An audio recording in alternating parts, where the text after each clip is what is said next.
Welcome to question of the day. इस video में हम लोग क्लास 9th के पॉलिनोमियल चैप्टर से एक क्वेश्चन करने वाले हैं। So the question is on your screen.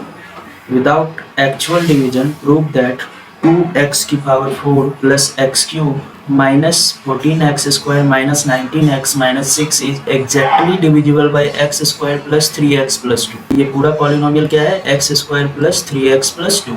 ये पॉलिनोमियल एग्जैक्टली डिवाइड करे इस पॉलिनोमियल को। इन दोनों पॉलिनोमियल का मैं नेम कर देता हूँ। लेट से this polynomial is px and this polynomial is qx।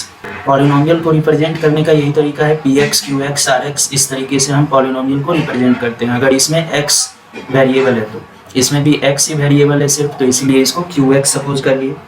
तो हमें क्या प्रूव करना है कि qx एग्जैक्टली px को डिवाइड कर देता है। इसका मतलब क्या है कि qx से जब हम px को डिवाइड करेंगे तो रिमाइंडर क्या आ जाएगा? यहाँ पर क्वोशेंट कुछ भी आ सकता है लेकिन रिमाइंडर 0 आ जाएगा। इसका मतलब यही है, एग्जैक्टली डिवाइड कर देगा qx px को। तो चलिए, लेकिन यहाँ पर डिवाइड करके नहीं बोला गया, विदाउट एक्चुअल डिवीजन। इस तरीके से डिवाइड करके तो करना आसान है, दिखाना कि रिमाइंडर 0 आ गया means px is exactly divisible by qx। लेकिन यहाँ पर डिवीजन विदाउट एक्चुअल डिवीजन बोला गया है, तो उस तरीके से करना होगा। तो सबसे पहले late px equals to 2x का power 4 plus x cube minus 14x square minus 19x minus 6। ये एक पॉलिनोमियल है px। इस शुरुआत वाले पॉलिनोमियल को मैंने सपोज कर लिया px, और वो एग्जैक्टली डिविजिबल बाई qx।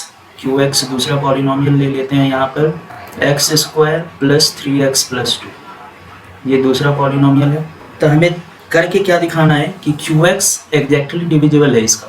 तो चलिए, अब कॉन्सेप्ट क्या है इसके पीछे वो देख लेते हैं। qx मतलब इस पॉलिनोमियल के जो भी दो फैक्टर्स होंगे, इसके दो फैक्टर होंगे क्योंकि इसका मैक्सिमम पावर 2 इस पॉलिनोमियल में, मीन्स डिग्री इस पॉलिनोमियल का 2 है, इसीलिए इसके दो फैक्टर्स होंगे। तो अगर दोनों फैक्टर्स इस दिए हुए px वाले पॉलिनोमियल के भी हो गए, ठीक है, तो हम लोग कह सकते हैं कि qx एग्जैक्टली डिवाइड कर देगा px को। मीन्स दोनों पॉलिनोमियल के फैक्टर कॉमन है, अगर मीन्स दोनों एक दूसरे को डिवाइड करते होंगे, मीन्स छोटे वाले बड़े वाले पॉलिनोमियल को डिवाइड कर देगा। ऐसा कैसे?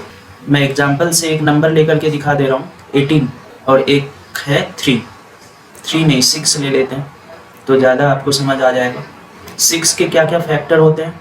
एक तो 1 होता है, 1 2 3 6, और 18 के 1 2 3 6 9 18।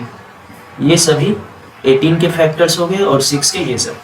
तो 6 18 को डिवाइड करता है, ठीक है, 6 3 जा 18, ये तो आपको पता है। लेकिन अगर हमको 6 जैसे कि 6 के फैक्टर्स अगर हमको सिर्फ पता है और 18 के फैक्टर पता है, हमको बिना डिवाइड किए हुए बताना है कि 6 18 को डिवाइड कर रहा है कि नहीं। तो उसके लिए देखो, 6 के फैक्टर क्या क्या हो गए? 1 हो गया, 2 हो गया, 3 हो गया, 6 हो गया। तो इसमें 2 और 3 इसमें भी इसका फैक्टर है और 2 और 3 इसका भी फैक्टर है। मतलब हम कह सकते हैं ये दोनों फैक्टर कॉमन दिख रहा है दोनों में, तो हम कह सकते हैं 6 18 को डिवाइड करेगा एग्जैक्टली। 6 3 जा 18, रिमाइंडर 0 हो जाएगा। मतलब 18 इज एग्जैक्टली डिविजिबल बाई 6। यही है, इस पॉलिनोमियल में भी ऐसा ही हमको शो करके दिखाना है, लेकिन डिवाइड नहीं करना है, ये वाला काम नहीं करना है, यहीं से आपको दिखा देना है। तो चलिए करते हैं। तो दिए हुए पॉलिनोमियल का x square plus 3x plus 2, इसके तो दो फैक्टर्स होंगे, इसको हम लोग फाइंड कर सकते हैं। एक्स स्क्वायर प्लस 3x को ब्रेक कर देंगे 2x प्लस x में प्लस 2। ये यहाँ से स्प्लिटिंग द मिडिल टर्म मैंने किया इस 3x का, 2 1 जा 2 भी होता है जो कि 2, और इसके कोएफिशिएंट में कुछ नहीं है तो 1, 2 और 1 इन दोनों का प्रोडक्ट 2, और 2 के ही जो दो फैक्टर 2 और 1 है, इन्हीं से हमको ये 3 भी बनाना है। तो 2 1 को ऐड करके 3 मिल गया। तो अब यहाँ से दो फैक्टर क्या हो जाएंगे? इन दोनों में कॉमन है x, तो x प्लस 2 बचा रहेगा, और इन दोनों में कुछ नहीं कॉमन है, मतलब 1 कॉमन निकालेंगे तो x प्लस 2 ये बचा रहेगा। अब यहाँ पर पहले और दूसरे इन दोनों टर्म्स में x प्लस 2 कॉमन है, तो x प्लस 2 और x प्लस 1, ये दो फैक्टर हो गए ये दिए हुए पॉलिनोमियल जिससे हमको डिवाइड करके दिखाना है। तो x प्लस 2 और x प्लस 1 ये इस पॉलिनोमियल का फैक्टर हो गया। जो दो फैक्टर हो सकता था वो दोनों फैक्टर हम लोगों ने निकाल लिया, x plus 2 and x plus 1। अब अगर हम शो कर दें कि x प्लस टू इस पॉलिनोमियल का भी फैक्टर है और x प्लस वन भी इस पॉलिनोमियल का फैक्टर है, तो हम कह सकते हैं कि px is exactly divisible by x square plus 3x plus two.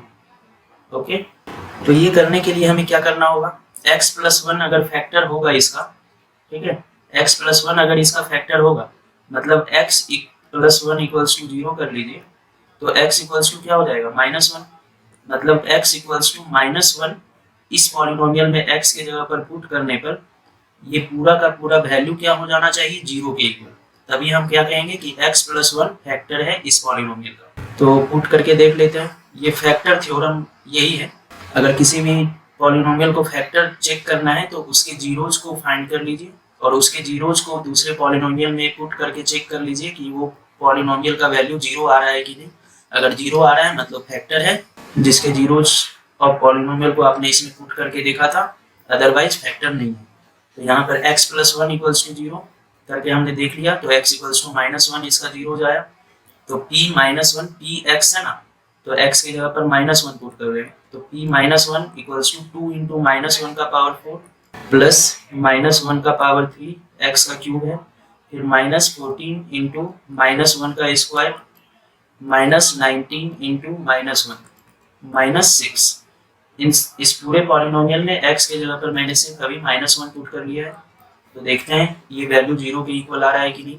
तो टू इंटू माइनस वन का पावर फोर, ये प्लस वन हो जाएगा, माइनस वन, वन का पावर फोर रहता तो प्लस वन होता ही, माइनस वन का पावर अगर इवन नंबर होगा तो वो प्लस में ही वन देगा, प्लस माइनस वन का पावर थ्री मतलब ये माइनस वन होगा, माइनस 14 इंटू ये माइनस वन का स्क्वायर मतलब ये प्लस वन देगा, तो यहाँ पर माइनस 14 रह जाएगा, फिर माइनस 19 इंटू माइनस वन मतलब प्लस 19 और माइनस सिक्स। यहाँ पर देख लेते हैं क्या आ रहा है, two plus minus one minus 14 plus 19 minus six, तो ये क्या हो जाएगा, माइनस वन माइनस 14 माइनस 15 और माइनस सिक्स माइनस 21 और टू प्लस 19 भी प्लस 21, दोनों प्लस वाले को ऐड करके 21 आया और तीनों माइनस वाले को भी ऐड करके माइनस 21 आ रहा है, मतलब ये इक्वल्स टू जीरो। तो p माइनस वन पुट करने पर इस पॉलिनोमियल का वैल्यू जीरो के इक्वल आ गया। इसका मतलब क्या है कि x प्लस वन का ही जीरो था ना माइनस वन, तो x प्लस वन फैक्टर होगा दिए हुए पॉलिनोमियल का, ये px का।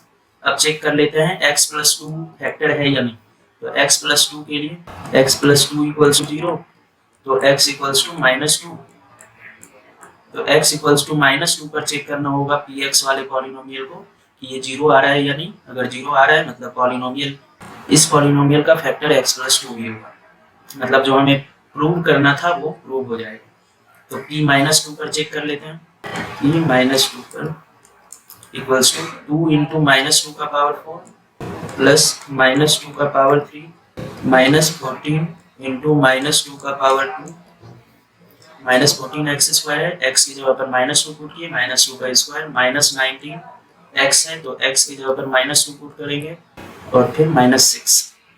देखते हैं टू इंटू माइनस टू का पावर फोर मतलब टू का पावर फोर 16 होता है और ये प्लस में होगा, प्लस माइनस टू का पावर थ्री, टू का पावर थ्री 8 और माइनस टू का पावर थ्री है, ऑड नंबर है थ्री, इसीलिए माइनस में ही साइन होगा, माइनस 14 और ये 4, माइनस 14 4 जा minus 56, minus 19 into minus two means plus 38 और माइनस 6, तो 2 into 16 means 32 plus minus 8 minus 56 plus 38 minus 6। देखते हैं प्लस प्लस वाले को ऐड कर लेते हैं और माइनस वाले को, सभी को एक साथ, तो 32 38 इन दोनों को ऐड करेंगे, यही दोनों के आगे प्लस का साइन है, तो 30 30 60 10 70 माइनस 56 माइनस 8 माइनस 6, तो माइनस 56 माइनस 8 माइनस 64 हो गया और माइनस 6 माइनस 70 हो गया, तो 70 माइनस 70 मतलब जीरो।